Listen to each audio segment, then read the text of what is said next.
Olá, pessoal! Espero que todos estejam bem. E hoje nós vamos falar de um novo assunto. Ele é bastante importante, pois ele está voltado às revoluções americanas.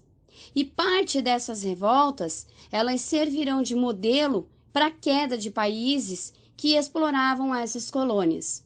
Eu espero que vocês gostem deste assunto. Vamos lá, então? A minha pergunta é a seguinte: quem lutou pelas independências americanas? Com certeza podemos responder que foram a população, mas para isso precisavam de líderes. E eu vou citar para vocês alguns líderes que fizeram a história e levaram o seu povo como um levante de revolta. Vários foram os países que viviam dependente de grandes potências europeias. Colônias que eram exploradas desde a sua matéria-prima. Eles eram explorados enquanto população também, e dela foi arrancada a cultura desse povo milenar. Em meio à exploração, surgem grandes heróis, que viveram para fazer a história e convencer aos seus a se libertarem das amarras dos países que os exploravam. Esses grandes líderes, eles comandaram exércitos, eles escreveram manifestos que chamavam por direitos. Todo mundo quer direito, mas esse direito era diferente dos nossos direitos atuais. Eles queriam direito à liberdade, eles queriam direito de comercializar livremente seus produtos, o direito de eleger os seus próprios governantes, o direito de determinar o destino de suas próprias nações. Eu vou explanar para vocês vários líderes americanos. Vamos iniciar, pelos americanos da América do Norte. Temos George Washington. Ele comandou o exército continental contra os ingleses em 1776. Thomas Jefferson, ele redigiu a Declaração da Independência, e Benjamin Franklin, ele negociou o Tratado de Paris, que se consagrou o nascimento dos Estados Unidos, no ano de 1783. Pessoal, datas, elas são muito importantes, porque elas estão no tempo. Temos que saber em que momento ocorreu essas lutas, essas revoltas. Então, não se esqueçam de sempre estar atento às datas. Nós temos na América do Sul Simão Bolívar. Ele é lembrado por ter comandado os exércitos que combateram os espanhóis na Venezuela, na Colômbia, no Panamá, no Equador, no Peru e na Bolívia. País, que curiosamente fez uma homenagem ao seu nome, a este grande herói.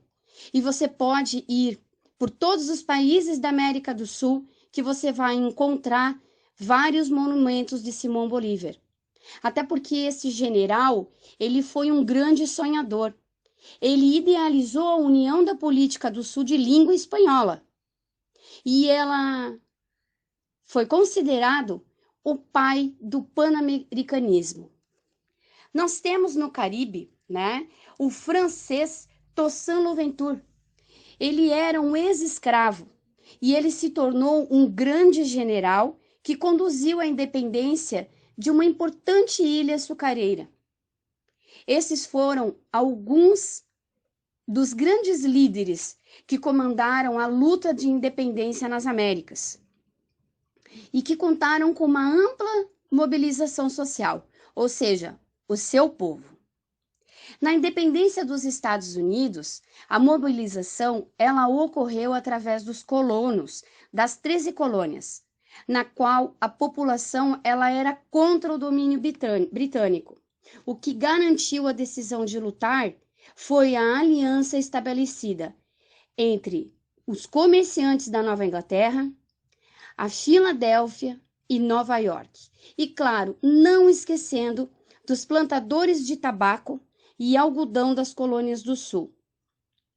Na América Espanhola, foi chamada de elite crioula. Ela se organizou para enfrentar a metrópole comerciantes. Fazendeiros e militares estavam muito descontentes. E, claro, brancos e mestiços também não ficaram contentes com a exploração. No Haiti, ocorre uma aliança bastante curiosa. Escravos libertos e quilombolas se uniram contra os brancos franceses na luta pela sua liberdade. Podemos falar que o significado da ideia de liberdade, ele varia de acordo com o grupo social que liderava essas lutas contra o colonizador europeu. Afinal, cada grupo tinha uma motivação própria. Mas ambos tinham o mesmo objetivo, a ideia de liberdade. Essa sim tinha um significado comum para todos. E claro, não só isso, como a emancipação política e o desejo de fundar o próprio governo com gente da sua própria terra. Bom, eu vou iniciar aqui, o início dessas revoltas, Haiti,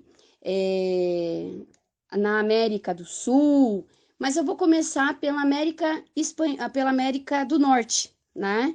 Vamos iniciar, então, quais fatores determinantes com relação à Guerra da Independência dos Estados Unidos, porque ela se iniciou em 1775.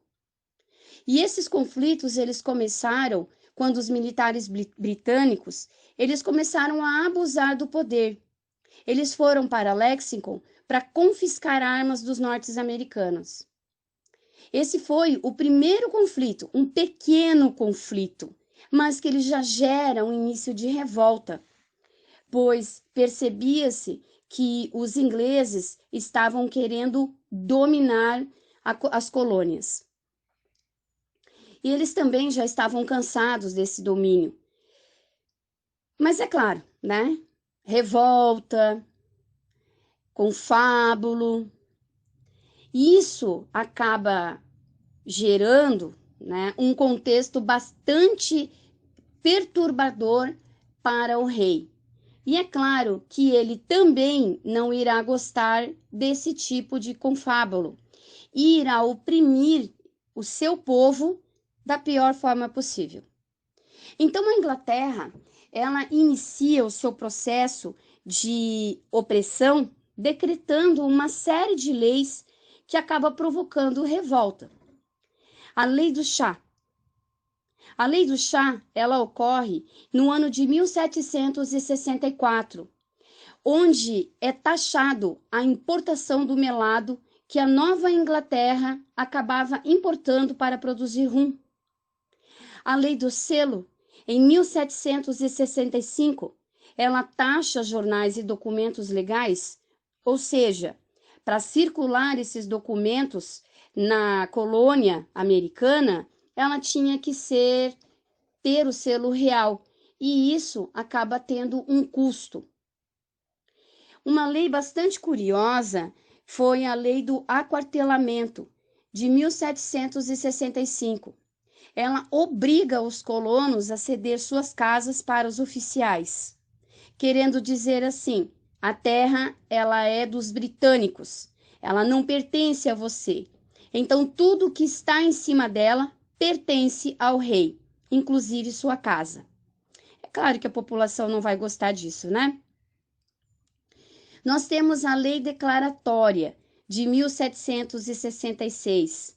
Ela confirma o direito britânico de legislar assuntos coloniais. Entenda você que as 13 colônias, tanto a colônia do norte quanto a colônia do sul, elas tinham as suas leis, elas tinham a sua própria forma de legislar. E o governo britânico, ele acaba percebendo que está perdendo o controle sobre essas colônias. Então, ele declara que a partir daquele momento, quem irá legislar serão os britânicos. Temos a Lei do Chá. Em 1773, ela proíbe os comerciantes da América de negociar o chá importado da Índia, reservando esse comércio somente a uma companhia, a Companhia Britânica da Índia. É claro, os colonos, eles tentam resolver esse assunto sem romper com a Inglaterra, mas a intolerância inglesa, ela acaba dificultando isso, e as revoltas, elas se tornam inevitáveis. Então, ocorre, no ano de 1774, o primeiro Congresso Continental. Ele vai ocorrer com 12 delegados das 13 colônias, ou seja, uma colônia, ela não irá participar deste congresso, que será a Geórgia. Nesse congresso, o objetivo era pedir o fim dos impostos e entraves ao desenvolvimento das colônias. E fariam isso através de uma carta ao rei Jorge III e, claro, ao parlamento britânico. Porém, não obteve sucesso. É claro que o rei Jorge e o parlamento não iriam aceitar tais pedidos. Dessa forma não ocorrendo, então é feito o segundo Congresso Continental. E foi aí que as 13 colônias acabam participando e declarando guerra contra a Inglaterra no ano de 1775. Ali mesmo é feita a declaração da independência dos Estados Unidos. Ela foi redigida junto com os colonos, e Thomas Jefferson foi o escritor principal. A Guerra da Independência dos Estados Unidos, ela dura muitos anos. E os colonos, eles defenderam a sua independência por meio do Exército Continental. Uma força criada logo após a sua declaração. É claro que nesse exército, colonos participaram, ex-escravos participaram e escravos também, com a promessa de que após o término da guerra, os negros eles estariam libertos e passariam a ser cidadão americano. Um grande sonho insignificante após a independência. Bom, após o rompimento com a colônia, acaba se criando uma lei, né? Essa lei ela permite que todo cidadão americano ele podia armar-se, ele podia portar uma arma em casa. E essa ideia ela foi incluída na Constituição do país mais tarde. Claro que anos de guerra, a Inglaterra, do outro lado do oceano, ela acaba perdendo. Então, os Estados Unidos, eles acabam se consolidando como um país vencedor. É claro que ocorre, né, coisas positivas voltadas a essa independência. A primeira delas é que os Estados Unidos, ele se torna uma nação independente. Outro motivo é que as ideias iluministas defendidas pelos americanos inspiraram movimentos de independência em outras partes da América, inclusive no Brasil. Mas, infelizmente, vai demorar bastante para ocorrer a independência do Brasil. Essas ideias iluministas, elas são bastante curiosas, porque nós temos um momento em que a França, na qual ela apoia os Estados Unidos da guerra, irá passar por uma crise bastante grave e irá mudar o rumo da história. Também temos o declínio do domínio colonial da Inglaterra sobre a América continental. A Inglaterra, ela vai perder terras aqui, mas não vai sair barato para os americanos, que eles terão que vender essas terras para os ingleses. A França e a Espanha, eles recuperaram parte dos seus territórios na América, após a derrota inglesa na Inglaterra. Um fato curioso é que Espanha e França, eles também acabam apoiando os americanos na guerra. Então, a partir desse momento, se dá o início de do processo de expansão territorial nos Estados Unidos. No ano de 1781, somente nesse período é que os ingleses se rendem ao exército colonial. 2 anos depois, foi feito o Tratado de Paris e a Inglaterra, então, ela reconhece a independência americana. Bom, pessoal, eu espero que vocês tenham gostado desse assunto. Ele vai ser dividido em 2 momentos, porque nós precisamos falar, né, da Revolução na América Espanhola e da Revolução no Haiti. Num outro momento, volto daqui a pouco para explicar sobre estes heróis e essas revoluções, que serão para sempre marcadas.